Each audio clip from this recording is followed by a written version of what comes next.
రండి యేసుని యొద్దకు రమ్మనుచున్నాడు. రండి రండి యేసుని యొద్దకు రమ్మనుచున్నాడు. ప్రయాసపడి భారము మోయువారు, ప్రయాసపడి భారము మోయువారు, ప్రభుని చెంతకు పరుగిడి వేగమే, ప్రభుని చెంతకు పరుగిడి వేగమే. రండి రండి యేసుని యొద్దకు రమ్మనుచున్నాడు.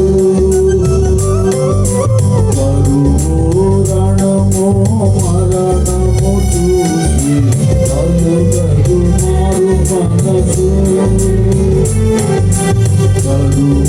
మనసు, మరణము చూసి కలుగదు మారు మనసు. నవజనములు నెరవేర్చబడెను, యోగులు తిరిగి వచ్చియున్నారు, యోగులు తిరిగి వచ్చియున్నారు. రండి రండి యేసుని యొద్దకు రమ్మనుచున్నాడు. ప్రయాసపడి భారము మోయువారలు, ప్రయాసపడి భారము మోయువారలు, ప్రభుని చెంతకు పరుగిడి వేగమే, ప్రభుని చెంతకు పరుగిడి వేగమే. రండి రండి యేసుని యొద్దకు రమ్మనుచున్నాడు. హల్లెలూయా. ఇలాంటి సమయంలో జెఫన్యా గ్రంథంలో ఒక మాట నా జ్ఞాపకానికి వస్తుంది. చూడండి, జెఫన్యా గ్రంథం తీయండి. అక్కడ 2వ అధ్యాయంలో అక్కడ దేవుడు ప్రవక్త ద్వారా మాట్లాడతాడు. బైబిల్ చదివే పిల్లలు దానితో ముందుకు రండి. జెఫన్యా గ్రంథం 2వ అధ్యాయము చదువుతాడు. అలాగా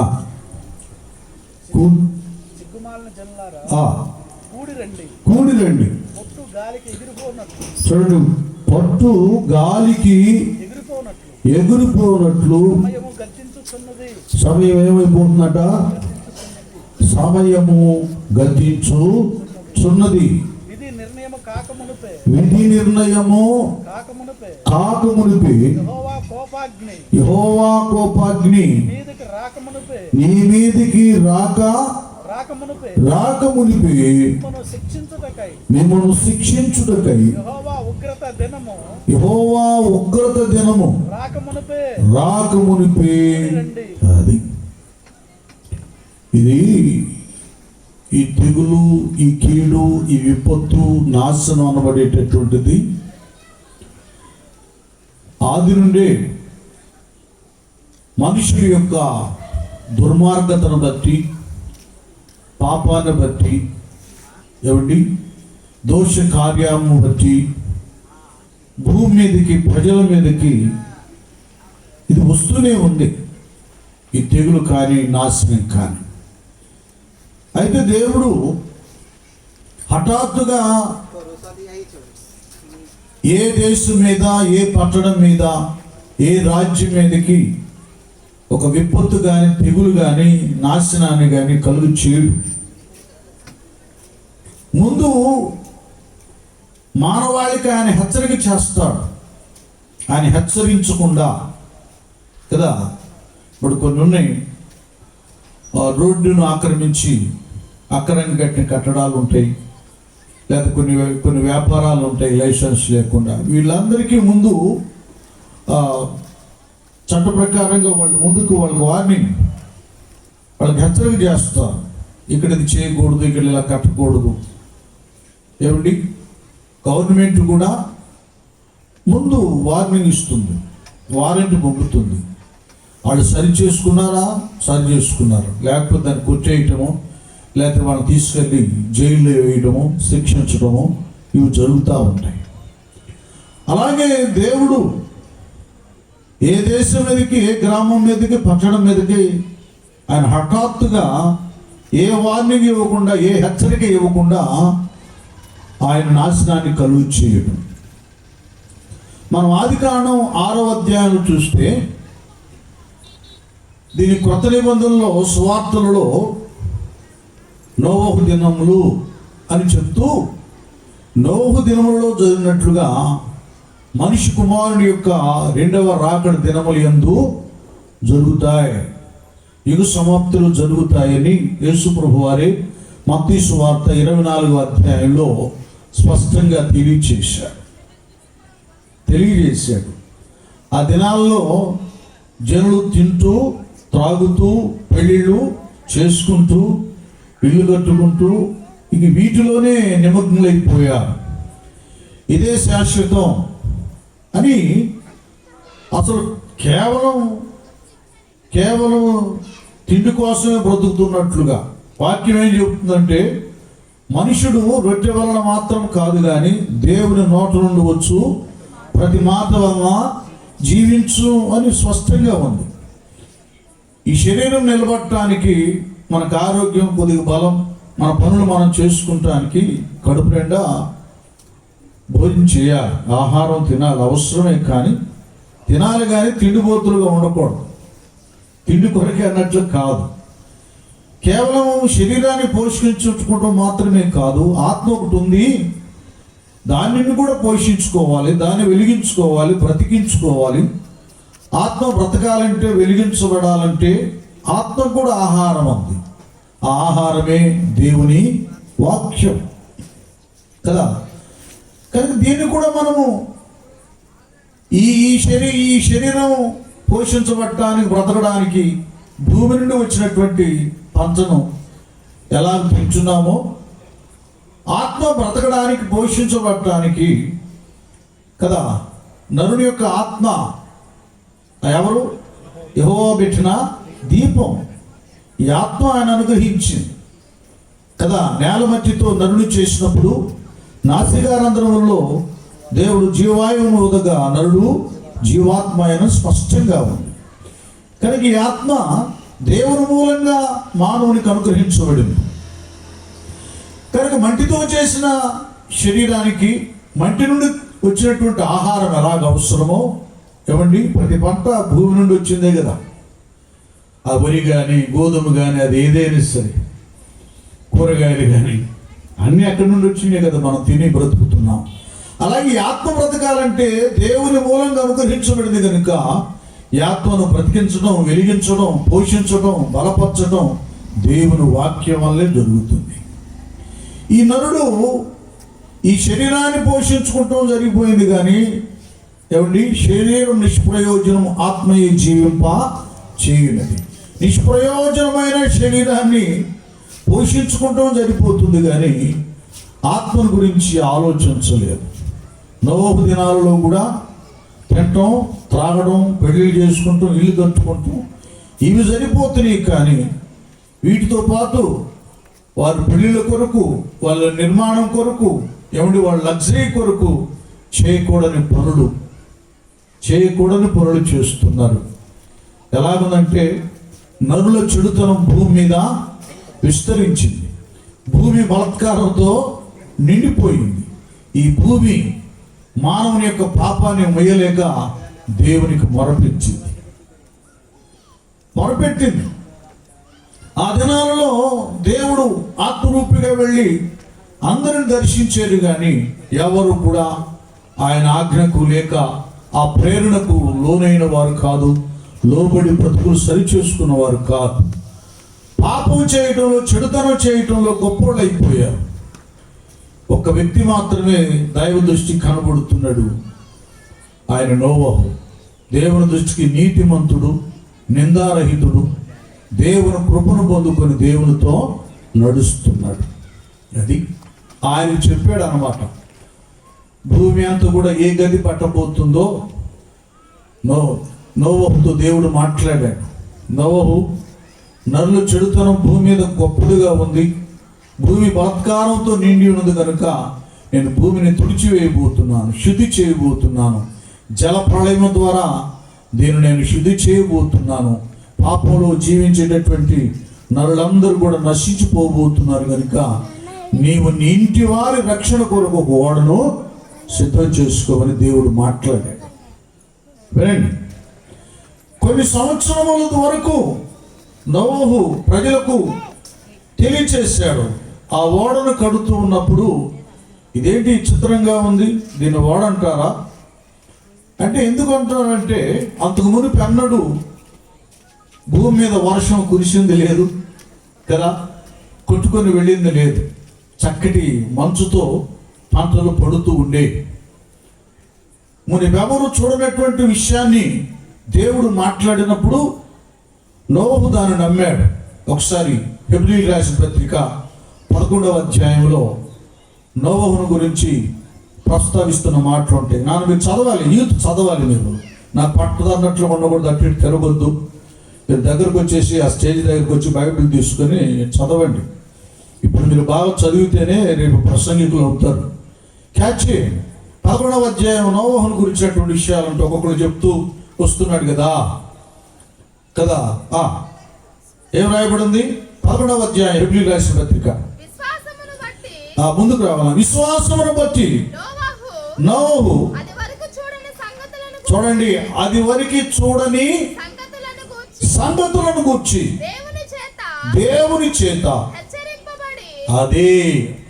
అది వరకు చూడని సంగతులను గూర్చి దేవుని చేత అంటే అర్థం ఏంటంటే అది వరకు అంతకు మునుపు అన్నడు వర్షము, జల ప్రళయము, వరదలు అనేటటువంటి రాలేదు. వర్షం ఎలా ఉంటుందో కూడా ప్రజలకు తెలియదు. దాని గురించి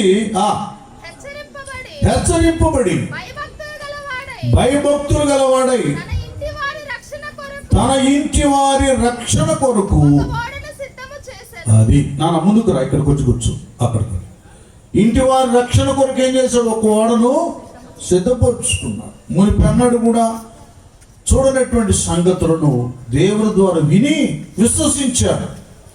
దేవుడు చెప్పాడు కనుక ఆకాశం అలాగూ తెరవబడి, ఆ వాకిలి విప్పబడి, ఈ యొక్క పాతాళం కూడా తెరవబడి ప్రళయం, జల ప్రళయం అనేది వస్తుంది. దాని ద్వారా ప్రపంచం అంతా మునిగిపోతుంది. కోట్ల కొలది ప్రజలందరూ కూడా ఆ ప్రళయంలో హతులైపోతారు అనేటటువంటిది పూర్తిగా నమ్మేశాడు. ఇది దేవుని మాట, సృష్టికర్త చెబుతున్న మాట. ఈ జల ప్రళయం కూడా రావడానికి కారణం ఏంటంటే మానవుని యొక్క దుర్మార్గత, పాపం. తను ఏదైతే దేవుని ద్వారా విన్నాడో ఆ సంగతులు వాడను కడుతూ ఉన్నప్పుడు కొందరు పని కూడా వచ్చి ఉండొచ్చు. ఏమండి, కడుతున్నప్పుడు వాళ్ళందరూ అడుగుతుండగా అడగకపోయినా కూడా ఇదిగో ఇలాగ జలప్రళయం రాబోతుంది కనుక ఇక్కడైనా మీరు మీ దుర్మార్గతను మానుకొని రండి, దేవుని మాటకు లోబడి దేవుని యందు భయభక్తులు కలిగి ఆయన యందు విశ్వాసం ఉంచి ఓడలోనికి రండి, ప్రవేశించండి అందరికీ ఉచితంగా ఆహ్వానాన్ని అందించాడు. ఇప్పుడు ఎలాగూ ఎవరు విన్నా వినకపోయినా, లేకపోతే ఇదేదో కూటాలకు రావడం అంటే ఏదో టికెట్ కొనుక్కొని రావడం, సర్కస్ సినిమాలకు టికెట్ కొనుక్కొని వెళ్ళినట్టు కాదు కదా. ఏది రోకలు చెల్లించకపోయినా యెషయా గ్రంథం 55వ అధ్యాయంలో మీరు రోకలు ఏమి ఇవ్వకయే అనేటటువంటి మాట చాలా ఉన్నతంగా ఉంటుంది. చెవికి నా యొద్దకు రండి, మీరు వినే నీడలు మీరు బ్రతుకుతారు. 55వ దప్పికొని వారులారా నీళ్ళ యొద్దకు రండి, రూకలు లేని వారులారా మీరు వచ్చి కొని భోజనము చేయుడి. రండి, రూకలు లేకపోయినను ఏమీ ఇయ్యకయే ద్రాక్షారసమును పాలను కొనుడి. చూడండి, ఏమి ఇవ్వకుండానే మీరు రండి, మీరు ఏమి ఇవ్వద్దు, కొనండి. ఏది డబ్బు ఇచ్చుకునేది కాదు, ఇది హృదయం ఇచ్చి కొనేది. అయితే ప్రజలు ఏం చేస్తున్నారంట? నాన్న కింద చదువు అదే మాట. ఏం చేస్తున్నారు కొనమని దేవుడు చెప్తుంటే, వీళ్ళు ఆహారము కాని దాని కొరకు మీరేలా. అది చూసారా, ఆహారం కాని దాని కొరకు. ఇప్పుడు ఈ దినాలలో ఈ కూటాలు ఉన్నాయండి, అందరికి కావాలి. ఎందుకు ప్రతి సంవత్సరం పెట్టినట్లు ఈ సంవత్సరం కూడా ఏర్పాటు చేయడానికి కారణం ఏమిటి? మానవునికి దేవుని మాట కావాలి. అసలే ప్రపంచం అంతా ఒక తెగులుతో లక్షల మంది ప్రజలు హతులైపోయారు. దేవుడు భూమి మీద సంభవించే ప్రతిదీ ముందుగానే పరిశుద్ధ గ్రంథంలో, ఇది కాలజ్ఞాన గ్రంథం, ప్రభువా చెప్పాడు తెగులు వస్తుందని. అనేక రకాల తెగులు వస్తాయని, కనుక వస్తున్నాయి. ఈవేళ ఎందుకు ఇది పెట్టారు? ఇకేదో మీకు ఇందులో తప్పించుకుంటాను సూత్రాలు తెలియజేయడానికి చెప్తున్నాం రండి. ఇదిగో దీనికి ఎంత వేళ, ఇంత టికెట్ కొనాలి, ఇన్ని రూపాయలు ఇవ్వాలి, ఇంత ఇవ్వాలని ఏమి లేదు. ఇక్కడ ఏమీ లేకుండానే మీరు రండి, మీ హృదయాలిచ్చి కొనండి, మీ చెవులిచ్చి ఆలకించండి దేవుని మాటను. అయితే ప్రజలేంటి? ఆహారము కాని దాని కొరకు ఏమిస్తున్నారండి? అదే ఆహారం కానిది. ఏది ఆహారం కానిది? సిగరెట్ ఆహారం కాదు కదా, ఏమండి మద్యము ఆహారం కాదు కదా, పాన్పరకాలు గుట్కాలు ఆహారం కాదు కదా. ఇవేం చేస్తాయి? నా చదువు మీరేలా వీటి కొరకు మీరేలా చూడండి, వీటికి డబ్బులు ఇచ్చేస్తున్నారు. ఇదేమి మన హృదయానికి కానీ శరీరానికి కానీ కడుపుకు కానీ సంతృష్టిని కలుగు చేసేది కాదు. మీ కష్టార్జితాన్ని ఎందుకు వ్యయ? చూసారా, కష్టార్జితాన్ని వ్యర్థమైన వాటి కొరకు వ్యయపరిచి ఎంత ఒట్టికి వెళ్ళిందంటే, ఇది పెద్ద పెద్ద ఇంజనీర్లు, డాక్టర్ కోర్సు చదువుతున్న వాళ్ళు, వీళ్ళందరూ కూడా కాలేజీలు, యూనివర్సిటీల్లో ఈ దుస్తులు ప్రవేశించి ఆ స్థలాల నుండి వచ్చేసి ఈ డ్రగ్స్ రూపేణ విద్యార్థుల మధ్యలోకి వెళ్ళి ఆ డ్రగ్స్ తీసుకొని వాళ్ళు దానికి బానిసలైపోయి, డబ్బులు లేనప్పుడు దారిదోపిడీ చేసి, హత్యలు చేసి, ఏమండి దొంగతనాలు చేసి, ఇలాగ భయంకరమైనటువంటి చేసేసి ఇటు చట్టానికి వ్యతిరేకస్తులుగా నేరస్తులై జైల్లో పడుతున్నారు. తమ శరీరాన్ని డ్రగ్స్తో బానిసలైపోయి రోగాలు వచ్చి, క్యాన్సర్ వచ్చి, టీబీ వచ్చి, ఇంకా రకరకాల రోగాలు వచ్చేసేసి ప్రాణాలు పోగొట్టుకుంటున్నారు. దేవునికి వ్యతిరేకంగా బ్రతికి నాశనానికి గురైపోతున్నారు, నరకానికి. పరిస్థితి అర్థం కావడం లేదు చాలా మందికి. ఆహారం కాని దాని కొరకు డబ్బులు ఇచ్చేసేసుకొని జీవితాలను నాశనం చేసుకుంటున్నారు. కుటుంబాల్లో కలిసి త్రాగడం కొందరు. ఏమండి ఇందులో వాయు వరుస, చిన్న పెద్ద, భార్య భర్త, బిడ్డలు ఏమీ లేదు, అలాగైపోయి బ్రతుకులు పతనం చేసుకుంటూ ఉన్నారండి. ఏమి ఆహారం కాదు, సంతుష్టి ఏమన్నాడమ్మా? కలుగ చేయని దాని కొరకు మీ కష్టార్జితాన్ని ఎందుకు వ్యయపరిచెదరు? అదే నా మాట జాగ్రత్తగా ఆలకించి మంచి పదార్థము భుజించుడి. మీ ప్రాణము సారమైన దాని యందు సుఖింప నీయుడి. చెవియొగ్గి నా యొద్దకు రండి, మీరు వినిన యెడల. అది ఇది దేవుని విషయాలు చాలా మందికి అర్థం కావడం లేదు.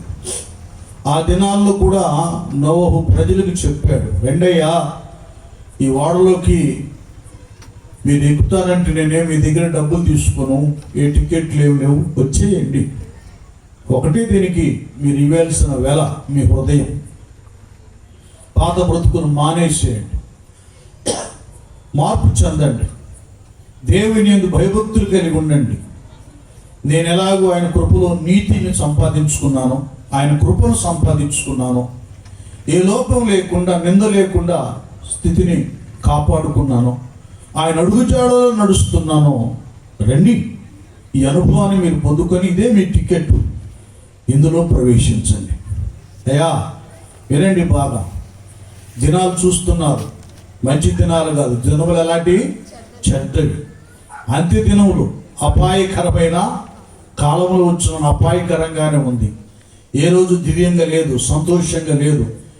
ఇలాగున్నా రేపు ఏ దుర్వార్త వింటామో మనకి తెలియదు.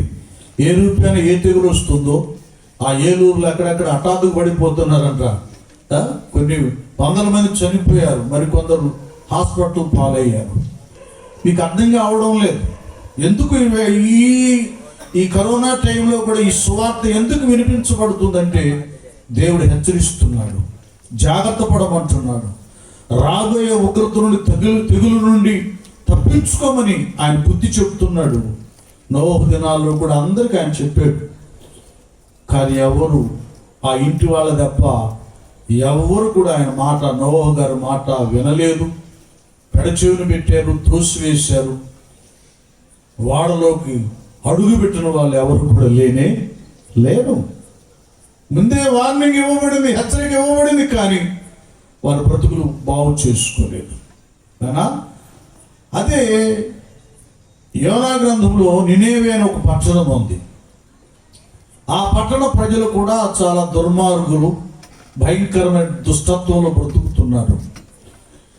వారిని హెచ్చరించమని, వాళ్ళకి వార్నింగ్ ఇవ్వమని, హెచ్చరించమని, ప్రకటించమని యోనా అనే ఒక ప్రవక్తను యెహోవా దేవుడు నినేవే పట్టణానికి పంపించాడు. పంపించినప్పుడు నినేవే పట్టణం వాళ్ళ దుస్థితి, వాళ్ళ దుర్గతి, వాళ్ళ భయంకరమైనటువంటి ప్రవర్తన, చెడుతనం ఈ ప్రవక్తకు తెలుసు. నేను అక్కడికి వెళ్ళి ఈ పట్టణం దేవుడు నాశనం చేస్తాడంట, మీరు పాపంలో బ్రతుకుతున్నారంట నేను చెప్తే నన్ను చంపేస్తారు. వాళ్ళు శిక్షించేది ఏమో కానీ ముందు వాళ్ళు నన్ను శిక్షిస్తారు, నాకు హాని చేస్తారని భయపడి ఆయన నినేవేకి వెళ్లకుండా తర్షీషు అనే ప్రాంతాన్ని టికెట్ కొనుక్కొని వాళ్ళలో ప్రయాణం చేశాడు. వీరన్నీ వినాలని గమనించాలి. కొంతమంది దైవ సేవకులు భయపడతారు, ఎందుకంటే వినరు. ఇదేదో మత ప్రచారం అని ఒకరు, ఇదేదో వ్యాపారం కొనుక్కొని ఒకరు, ఇదేదో పై దేశాల నుంచి వీళ్ళకి ఏదో వస్తుందని ఒకరు, రకరకాలుగా ఇలా అనుకుంటుంటారు. ఏమండి, అసలు వాస్తవం చాలామందికి తెలియడం లేదు. దేవుడు పిలిచి తన సేవకులకు నిలబెట్టుకున్న సేవకులు ఎవరు ఇతర దేశాల నుంచి డబ్బులు వస్తాయని లేకపోతే మతాలు మార్చాలని కాదు. ఇది మత మార్పిడి కాదు. మా ప్రభువే అన్నాడు, పరలోక రాజ్యం సమీపించింది కనుక మీరు మారు మనస్సు మార్పిడి.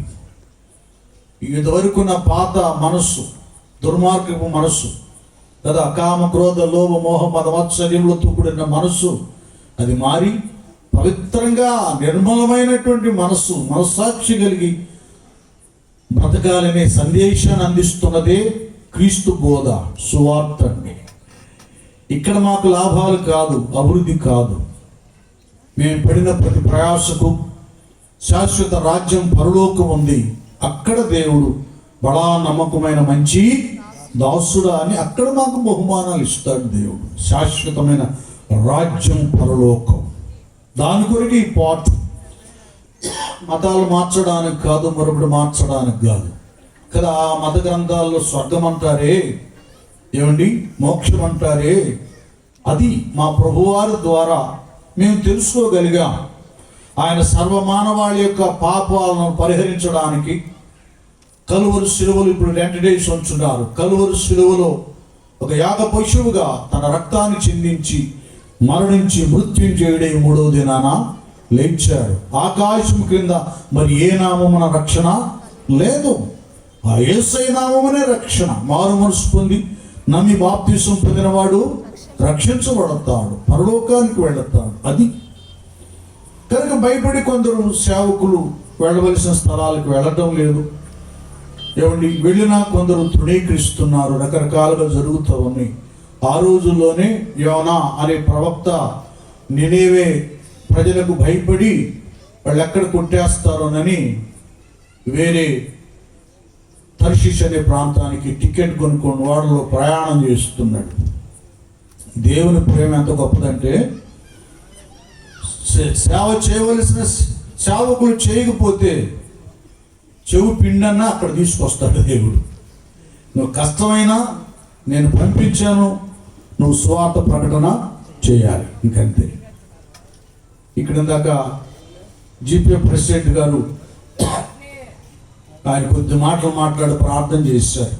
ఈ పక్కనే ఆయన సేవ చేస్తున్నారు. ఆయన కూడా హైందవ కుటుంబం నుంచి వచ్చిన ఆయనే. ఈ ప్రాంతంలోనే ఎన్నో కరపత్రాలు పంచాడు. అక్కడక్కడ వాళ్ళ ఇళ్ళకెళ్ళి ప్రార్థన చేశాడు. ఎందుకంటే ఒకప్పుడు చీకట్లో ఉన్నవాడు దేవుని వెలుగులోనికి వచ్చేసాడు.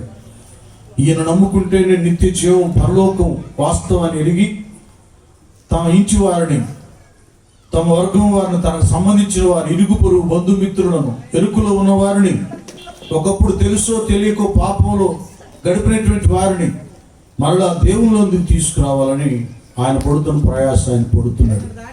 కనుక ఈ 2 దినాలు ఈ కూటాలు కూడా ఇలాగున్న బిడ్డలకు రక్షణ సువార్త ప్రకటించాలి, వాళ్ళని హెచ్చరించాలి. ఇంకేవో రకరకాల తెగులు రాబోతున్నాయి, వాటి నుండి మనం కాపాడబడాలంటే దేవుడు మనకు కావాలనే ఉద్దేశంతో ఈ కూడికలు ఏర్పాటు చేయబడ్డాయి. ఏమండి, తర్వాత దేవుడు యోనాని, అక్కడ చాలా ఆ కథ మీ అందరూ తెలుసు, చరిత్ర. గలిబిలి గందరగోళం ఏదో చేసేసి చివరికి నినేవేకి వెళ్ళేటట్టుగా చేశాడు. ఆ నినేవేకి వెళ్ళాడు. యోనా గ్రంథం తీసి అడిగి ఉంచండి. ఆ నినేవేకి వెళ్ళిపోయి అక్కడ ఆ పట్టణం ఎంతంటే 3 దినాలు ఒక వ్యక్తి ప్రయాణం చేస్తే ఎంత విస్తీర్ణత కలిగి ఉంటుందో, 3 దినాల ప్రయాణంలో అంత మహాపట్టణం. అలాంటి పట్టణం అది. ఈయన ఒక్క దినం అంతా, ఒక రోజు అంత ప్రయాణం చేసి అక్కడికి వెళ్ళి ఇంకా 40 దినములలో నినేవే పట్టణం నాశనమగునని అదే ఒకే ఒక మాట చెప్పాడు. ఇంకా 40 దినముల్లో నినేవే పట్టణము, ఒక్క మాట చెప్పాడా, ప్రకటన చేయగా నినేవే పట్టణపు వారు అదే వెంటనే మూర్ఖంగా ప్రవర్తించే ఈ నినేవే పట్టణస్థులు ఈ 40 దినాల్లో మా పట్టణం నాశనం కాబోతుందన్న వార్త వినిన వెంటనే ఏముంచారండి? అది ప్రస్తుతము ప్రపంచంలో ఉన్న మనుషులకు ఇది రావాలి. నాస్తికత్వాన్ని, ఉగ్రవాదాన్ని, దుర్మార్గతను, ఏమండి మూర్ఖత్వాన్ని, ఈ లోక సంబంధమైన పాపపూరితమైనటువంటి బ్రతుకును విడిచిపెట్టాలి. ఇంకంతే. విడిచిపెట్టి ఏం చేయాలి? దేవుని యందు అది చదువు, దేవుని యందు అదే. ఇప్పుడు వారికి అంత మునుపు లేదు విశ్వాసం. హాయిగా తింటున్నారు, త్రాగుతున్నారు, నా ప్రాణమా తినుము తాగుము సుఖించమన్నట్లు ఉన్నారు. ఇక ఈ మహాపట్టణమైనా కూడా, ఉన్నతమైన పట్టణమైనా కూడా ఇక 40 రోజుల తర్వాత ఈ పట్టణాన్ని దేవుడు నాశనం చేయబోతున్నాడు అన్న మాట వినగానే దేవుని యందు విశ్వాసం ఇచ్చారు. చప్పట్లు కొడదాం, గట్టిగా గట్టిగా చప్పట్లు కొడదాం. అది ఈ దినాల్లో ప్రజలకు రావడం లేదు. దేవుని యందు విశ్వాసం, నమ్మిక పుట్టడం లేదు. ఒకవైపు ప్రపంచం అంచెల వారిగా మహాధన సంపన్నమైన దేశాలు అనబడి అమెరికా, ఆస్ట్రేలియా, జర్మనీ, ఇటలీ ఇలాంటివన్నీ తుడుచుకుపోతున్నా కూడా, వైరస్ కరోనా వైరస్ చస్తున్నా కూడా, మన దేశంలో సంభవించే అనేకులు ధనులైన వారు ప్రాణాన్ని పోగొట్టుకున్నా కూడా చలనం రావడం లేదు. దేవుని యందు నమ్మిక రావడం లేదు. విశ్వాసం కలగడం లేదు. ఇంకా లోకంలో పాపంతోనే హత్తుకోవాలని ఆతృత ఉంటుంది. కానీ దేవుని యందు విశ్వాసం ఉంచాలి, నా బ్రతుకును బాగు చేసుకుని ఈ కీడు నుండి రక్షించబడాలి, తెగుల నుండి కాపాడబడాలి అనేటటువంటి విశ్వాసం రావటం లేదండి. 9 దినాల్లో దేవుడు వార్నింగ్ ఇచ్చాడు. ఆ 8 మంది తప్ప, నోవహు తన భార్య, కుమారులు, కోడళ్ళు 8 మంది తప్ప ఎవరు నమ్మికొంచలేదు, ఎవరు దేవునికి భయపడలేదు, ఎవరు ఓడలోకి వెళ్ళలేదు. జలప్రళయం వచ్చింది, అందరిని ముంచేసింది. అప్పుడు కేకలేస్తున్నారు, నోవహు నోవహు తలుపు దేంటి, ఇంకెక్కడ తెస్తాడు? ఏమండి, సమయం ఇచ్చాడు, అది వాళ్ళు సద్వినియోగపరుచుకోవాలి. ఆయన ముందు హెచ్చరించాడు, వార్నింగ్ ఇచ్చాడు, ఆ తర్వాత శిక్షను పంపించాడు. నినేవే వారైతే దేవుని యందు ఏమించారు నానా? విశ్వాసం ఉంచారు. ఇంకంటే ఏం చేశారు ఇక్కడ? అదే ఉపవాస దినాన్ని చాటించి ఘనులేమి అల్పులేమి అందరూ చూసారా, విశ్వాస దినాన్ని ఆ యొక్క ఉపవాస దినాన్ని చాటించారు, దేవుని యందు విశ్వాసం ఉంచారు. అల్పులేమి ఘనులేమి గొప్పవారండి. ఇక్కడ డబ్బులు లేవు, గిబ్బులు లేవు. నా డబ్బులు నన్ను కాపాడవరా బాబు, కోట్లున్నాని ఇటలీలో అమెరికాలో రోడ్ల మీద డాలర్లు విసిరేసారంట. ఈయన మమ్మల్ని కాపాడలేకపోతున్న ఈ డబ్బులు, ఈ డాక్టర్లు, ఈ వైద్యం అని. అలాగే నినేవారు కూడా ధనవంతులు, ఘనులు, గొప్పవారు అందరూ ఉపవాసం ఉన్నారు. ఇది కావాలని అందరికీ మనకు కావాలి. ఇది విమర్శ కాదు. ఇంకా రాబోయే దినాల్లో ఎన్నో తెగులు రాబోతున్నాయి. మన కుటుంబాలు సురక్షితంగా ఉండాలంటే ప్రతి ఒక్కరూ దేవుని యందు నమ్మిక, విశ్వాసం అనేది కావాలి. ఇంకంతే. నెక్స్ట్ చదువునా? ఆ సంగతి అదే ఇక్కడ రాజు కనబడింది. వాడు ఎవరురా? యెహోవా దేవుడు అంట. ఆయన ఎవరు? ఏ మతం, ఏ మతం ఏమి లేవు. ఇప్పుడైతే మనోళ్ళు వాడు ఎట్లా ఉందంటే వాడు కూర్చున్న కొమ్మని నరుక్కుంటున్నారు. ఇప్పుడు మతాలు, కులాలు ఏమండి అడ్డు పెట్టుకొని సత్యాన్ని తృణీకరిస్తున్నారు. ఎంత మధురమో యేసుని ప్రేమ, ఎంత మధురమో నా యేసుని ప్రేమ, ఎంత మధురమో యేసుని ప్రేమ, ఎంత మధురమో నా యేసుని ప్రేమ. ప్రేమ ప్రేమ ప్రేమ ప్రేమ ప్రేమ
మిగతాది రేపు చెప్పుకుందాం. ఇంక వెంటనే ఏమన్నా రాజుగారి దగ్గరికి వెళ్ళాం. ఏమైంది అక్కడ? ఆ సంగతి రాజుగారి కూడా తెలిసిపోయింది. వినబడినప్పుడు అతడును చూసారా, ఇదే కాస్ట్ ఫీలింగ్ పెట్టలేదు. ఆ మాత్రమే ముందు నా పట్టణాన్ని నేను, నా దేశాన్ని కాపాడుకోవాలి. సింహాసనాన్ని దిగి వస్త్రములను తీసివేసి గోనె పట్ట కట్టుకుని బూడిదలో కూర్చుండు. తర్వాత ఇంకా చదవదులేమో. ఇంకా అందరికి, ప్రజలందరికీ ఎవరు కూడా మీరేం తినొద్దు, ఇక పాపాలు చేయొద్దు, ఆపేసేయండి, అందరూ ఉపవాసం ఉండండి, పశువులు కూడా మేత వేయదు, పశువులు కూడా మేత వేయొద్దని చెప్పి అలా దీక్షతో మారు మనసు పొంది ఏమండి పాపాలు ఒప్పుకొని ఉపవాసం ఉండి గోనె కట్టుకొని దేవుని దగ్గర విజ్ఞాపన చేసినప్పుడు ఇక్కడ అదమ్మా దేవుడు తాను పంపిస్తానని చెప్పిన ఉగ్రతను అది చదువు. ఇక దాన్ని జరిగిన తర్వాత నినేవే వారు తమ చెడు నడతలను, నినేవే వారు చెడు నడతలను మానుకొనగా వారు చేయుచున్న క్రియలను దేవుడు చూచి, చూడండి, దేవుడు చూచి వాళ్ళు పాపాన్ని మానేశారండి, ఉపవాసం ఉన్నారు. అందరు వినాలి, విశ్వాసులు కూడా ఉన్నారు. చర్చిలు మారినంత మాత్రాన మీకు వచ్చి కిరీటాలకు వచ్చి పడవు, లక్షలు చెడవలో పడవు. చర్చిలు కాదు, ముందు మీ మనసులు మారాలి. ఇది చాలా మందికి తెలియదు. అక్కడ గుంపులుంటే అక్కడ పరిగెత్తున్నారు, ఇక్కడ భోజనాలు పెడితే ఇక్కడ పరిగెత్తున్నారు, అక్కడ ఏదైతే అక్కడికి పరిగెత్తున్నారు. లేదండి, ఇక్కడ ఒక దేవుడిని అక్కడ ఒక దేవుడిని ప్రకటించరు. యేసుక్రీస్తు అందరికీ ప్రభుల గురించే చెప్తారు. దూరపు కొండ నునుపుగా ఈ అంత్య దినాల్లో గుంపులు చూసి పరిగెత్తడం ఆపేసేయండి. ముందు ఏం చేయాలి? మీ మనసులు మార్చుకోండి, పాపాలు మానేసేయండి. మనసు మారాలి, బుద్ధి మారాలి, బ్రతుకు మారాలి, అంతరంగం మారాలి. నువ్వు ఎక్కడికి వెళ్ళినా నీ ప్రవర్తన బట్టి దేవుడిని ప్రతిఫలం ఇస్తాడు. బుద్ధుల్లో మార్పు లేకుండా మదిరాలు మారుతారు చాలామంది. ప్రయోజనం ఏముండదండి బ్రతుకులు. నినేవే వారు ఏం చేశారంటే తమ చెడుతనమును మానుకొనగా వారు చేయుచున్న క్రియలను దేవుడు చూచి, చూసాడు, దేవుడే పశ్చాత్తాపుడై వారికి చేయుదునని తాను మాట ఇచ్చిన కీడును చెయ్యక. స్తోత్రం, హల్లెలూయా, హల్లెలూయా. ఏ ఉగ్రత అయితే ఆ పట్టణం మీద పంపిస్తానని, ఏ కీడైతే చేయటానికి ఉద్దేశించాడో ఆ కీడు చేయటానికి దేవుడు మానేసేసాడు. వాళ్ళ మార్పును బట్టి ఇంకా 40 రోజుల్లో పట్టణం నాశనం కాబోతున్న వార్త వినగానే వాళ్ళ పాపాన్ని వదిలిపెట్టారు, దుర్మార్గతను విడిచిపెట్టారు, మారారు, ఉపవాసం ఉన్నారు, పశ్చాత్తాపులయ్యారు.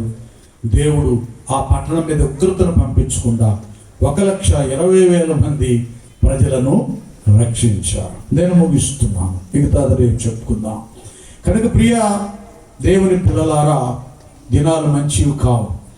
ఏ సమయంలో ఏ తెగులు వస్తుందో తెలియదు. కనుక అటు ఇటు తిరగడం కాదు, పరిగెత్తడం కాదు, నా డబ్బులు ఉండేలే అని ధీమా కాదు, నాకు బలం ఉందని కాదు, ఆస్తులు ఉన్నవి కాదు. ఆపత్కాలమందు ఆస్తులు అక్కడికి రావు. నోవహు దినాల్లో అందరూ ధనవంతులే. ఆ ధనము, బలగము, ఎండి బంగారాలు జల ప్రళయం నుండి వాళ్ళ ప్రాణాలని రక్షించలేక పోయినాయి. ఈ కరోనా వైరస్లో చనిపోయిన వారు పేదలు కాదు, దాదాపు ఎక్కువ శాతం కోటేశ్వరుడు, కోట్లు ఆస్తులు ఉన్నటువంటి వారి ఆ ₹1,00,00,000 వాళ్ళ ప్రాణాలను దక్కించలేదు. కనుక నీవు అన్ని విధాలుగా ఆశీర్వాదకరంగా రాబోయే తెగులు, కీడు, నాశనం, నరకాన్ని తప్పించుకోవాలంటే, కాబట్టి క్రీస్తు యేసునందు ఉన్న వారికి ఏ శిక్ష విధియు లేదు. కనుక ఇది ఒక హెచ్చరిక, ఇంకా రాబోతుంది అని దేవుడు వార్నింగ్ ఇచ్చాడు. కనుక మనము ఆయన రెక్కల క్రిందకు వద్దాం, భయభక్తులు కలిగి ఆయనలో బ్రతుకుదాం. తల వంచండి, ప్రార్థన చేసుకుందాం. హృదయాలు తెరిచి అందరూ కూడా ప్రార్థన పూర్వకండి. హల్లెలూయా, స్తోత్రములు. అందరూ కూడా ప్రార్థన పూర్వకం ఉండండి. ఇంకా అయిపోయి ముగింపులోకి వచ్చేసాం.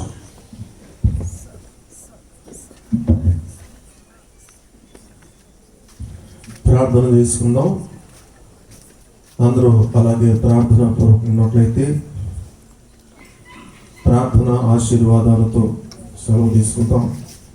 రాత్రి వేళలో దేవుడు